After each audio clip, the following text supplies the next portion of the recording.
Salam sejahtera untuk kita semua. Hari ini agak gelap dan yang salah bukan gawai Bapak Ibu, tapi memang settingannya agak remang-remang seperti ini. Ini bukan sebuah undangan supaya kita tidur lagi. Wah, mungkin masih gelap renungannya gitu ya, tidur gitu ya. Enggak, sama sekali enggak ya. Namun ini sebuah settingan untuk menambah penghayatan dari renungan kita pada hari ini. Nah, ada sebuah pertanyaan dalam WA Group tentang video saya yang terakhir, bahwa gereja tidak sedang balapan. Kemudian pertanyaannya, kok rasanya nggak adil ya? Kami tetap tutup tapi yang lain boleh jalan-jalan. Kami tetap tutup tetapi yang lain boleh sana kemari, belanja dan sebagainya tanpa mengindahkan peraturan-peraturan yang ada. Kok rasanya nggak adil ya? Boleh nggak sih saya tanya begitu? Tentu pertanyaan ini sangat sah dan sangat legit gitu ya. Namun izinkan saya pada hari ini untuk membahas pertanyaan soal keadilan dari perspektif yang berbeda. Saya mengambilnya dari Kejadian 1 ayat 3 dan 4. Demikian firman Tuhan. Berfirmanlah Allah, jadilah terang. Lalu terang itu jadi. Allah melihat bahwa terang itu baik, lalu dipisahkannyalah terang itu dari gelap.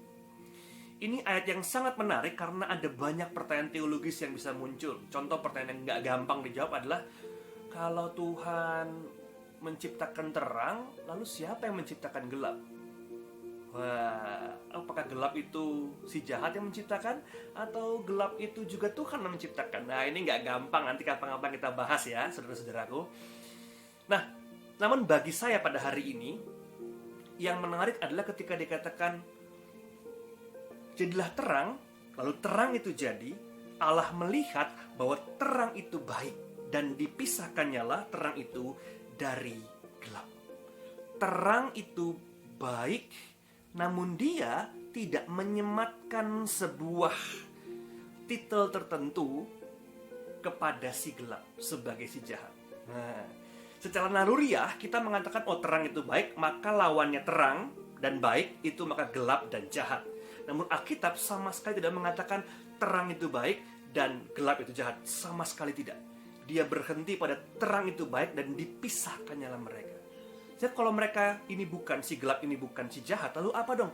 Mungkin saja dia belum baik, dia belum mengenal, dia belum sadar, dia belum bisa berubah dan sebagainya. Sehingga lawan terang dan lawan dari baik bukan berarti dia menjadi buruk dan jahat, namun dia belum diterangi dan belum mendapatkan terang itu. Untuk itulah lilin-lilin ini menjadi penting. Karena lilin ini berfungsi untuk menerangi yang gelap. Sebagai sebuah lilin, mereka bisa berfungsi kalau mereka membakar dirinya, menyalakan dirinya agar yang gelap menjadi diterangi. Fungsi lilin bukan untuk menyalakan yang lain, namun menerangi yang lain. Ini dua hal yang berbeda. Bukan menyalakan, namun menerangi yang lain. Lilin berfungsi tidak dengan dia meneriakan, hei kamu jadi terang dong, hei kamu terbakar dong. Tidak. Namun fungsi dia ketika dia menerangi yang lain. Sehingga sudut ruangan menjadi bercahaya dan ditembus oleh cahaya itu sendiri. Dengan demikian, sebagai lilin, kita perlu lebih banyak memeriksa diri dibandingkan mengkoreksi yang lain. Sebagai lilin, kita perlu lebih banyak memeriksa diri dibandingkan mengkoreksi yang lain. Tugas kita adalah mengirimkan cahaya. Tugas kita adalah menjadi lilin-lilin di tengah kehidupan kita, bukan untuk membakar yang lain. Itu adalah karya Roh Kudus yang kiranya boleh berada dalam hati setiap orang.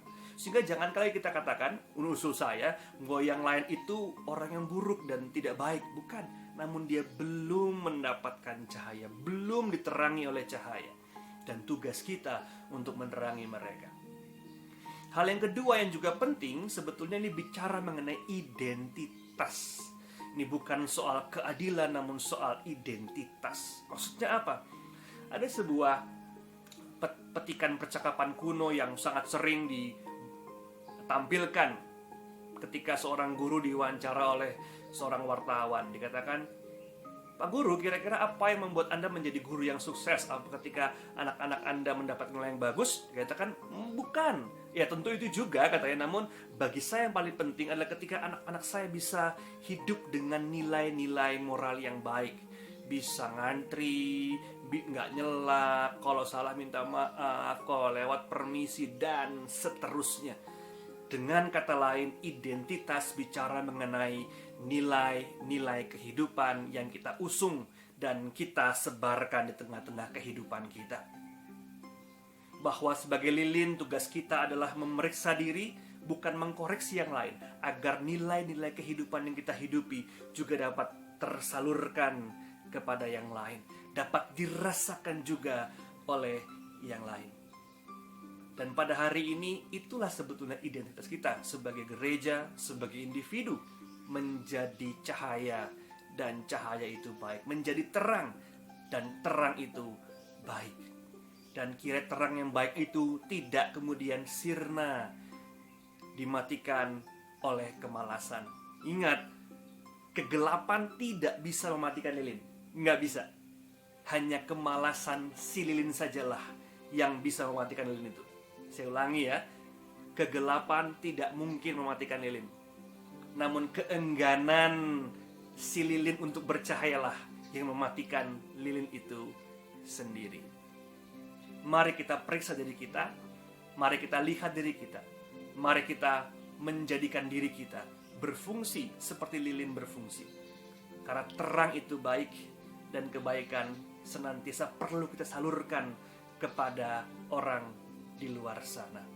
Mari menjadi lilin-lilin kehidupan di antara kita semua.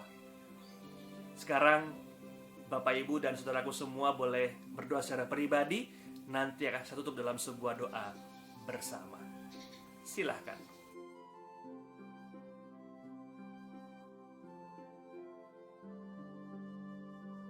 Mari kita berdoa. Ya Tuhan, pada saat ini kami belajar bahwa Engkau menciptakan setiap ciptaan-Mu baik adanya. Dan Engkau menciptakan kami pula dengan sebuah tugas khusus menjadi terang di antara kehidupan kami.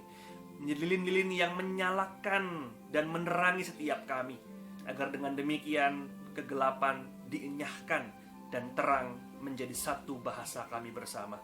Tolonglah kami senantiasa menjadi lilin-lilin kehidupan di antara kami semua, dan kami tak pernah lelah atau enggan bernyala.